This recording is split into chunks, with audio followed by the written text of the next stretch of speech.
दोस्तों, हमारे channel compliance वाला में आपका स्वागत है।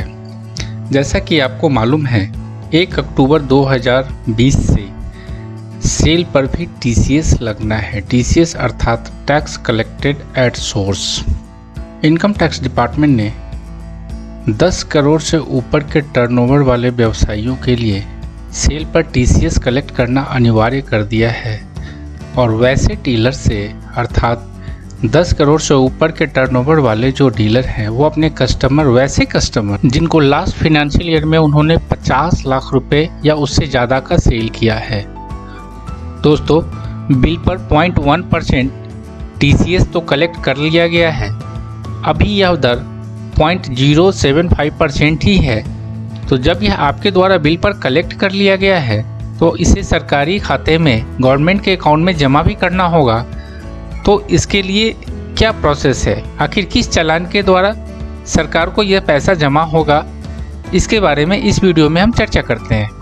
टीडीएस या टीसीएस के पेमेंट के लिए हमें tin-nsdl.com की साइट पे जाना है। वहाँ ई-टीडीएस टीसीएस का ऑप्शन है, आप उसको क्लिक करें। अब ये स्क्रीन आपके सामने में खुल के आता है। ये टीसीएस का पेमेंट इस साइट से हम कर सकते हैं। दोस्तों, इस साइट के दाहिने तरफ आप देखेंगे पे टैक्सेस ऑनलाइन का ऑप्शन है। यहाँ पे क्लिक पे टैक्स ऑनलाइन या ई पेमेंट फैसिलिटीज़ का ऑप्शन है। इसको जब हम क्लिक करते हैं तो ई पेमेंट पे टैक्सेस ऑनलाइन है। अब हम क्लिक टू पे टैक्स ऑनलाइन लिंक पर क्लिक करते हैं तो और यहाँ कुछ चालान्स के नंबर दिए हुए हैं। सबसे बाएं तरफ आप देखेंगे टीसीएस पेमेंट का ऑप्शन है। इस चालान का नंबर 281 है। हमें इसी चालान के द्वारा प्रोसीड करना है, अर्थात टैक्स का पेमेंट करना है। अब ई चालान हमारे सामने में आ चुका है।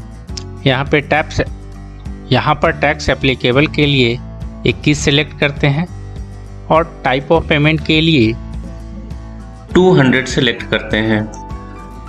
अब आपको नेचर ऑफ पेमेंट सेलेक्ट करना है। यहाँ ध्यान देने की चीज़ है, हमने जिस काम के लिए टीसीएस सेलेक्ट किया था वही हेड हमें चुनना है। हमने टीसीएस सेल पे लिया था, अतः टीसीएस ऑन सेल ही लेना है, जिसका नंबर है 6CP। आप उसे सेलेक्ट करते हैं। अब अगले स्क्रीन में हम बैंक का चुनाव करेंगे, अर्थात जिस बैंक के द्वारा हमें पेमेंट करना है। आप चाहे तो अपने एटीएम कार्ड से भी इसका पेमेंट कर सकते हैं। तो ये आपकी सुविधा के लिए आप पर निर्भर करता है कि आप पेमेंट किस मोड से करना चाहते हैं। अब आप अपना टैन नंबर लिखें और असेसमेंट ईयर को सेलेक्ट करें।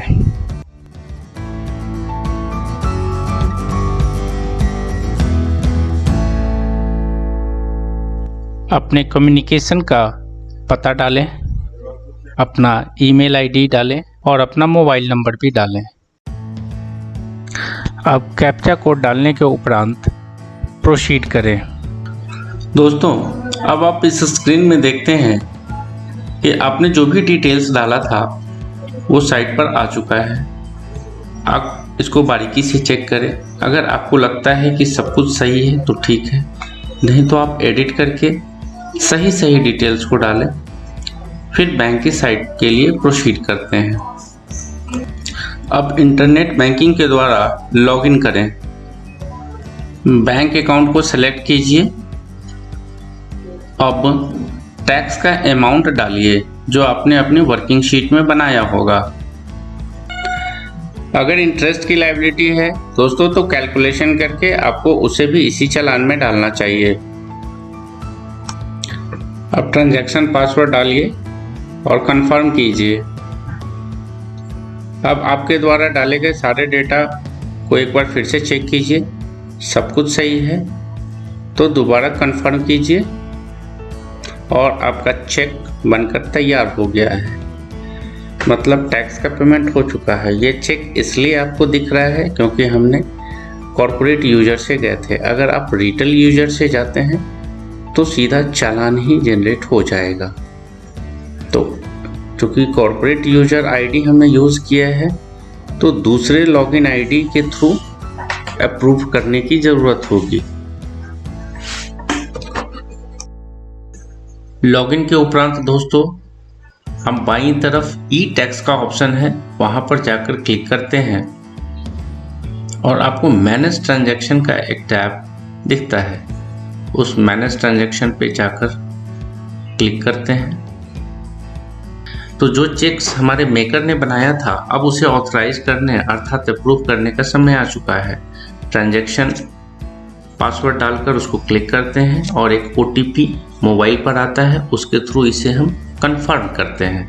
मतलब अपने ट्रांजैक्शन को डबल लेयर सिक्योरिटी से अप्रूव करते हैं। अब देखिए हमारा चालान बन चुका है, सरकार के खाते में पैसा जा चुका है और इसका BSR कोड, ट्रांजैक्शन कोड वगैरह वगैरह वो सारे चालान प्रॉपर फॉर्मेट में हमारे सामने में आ गया। इस तरह से हमारा TCS का पेमेंट कंप्लीट हो चुका है। दोस्तों, इस तरह के इन्फॉर्मेटिव वीडियो को देखने के लिए आप हमारे चैनल पे बने रहिए। हमारे चैनल को लाइक कीजिए, सब्सक्राइब कीजिए और शेयर कीजिए। धन्यवाद।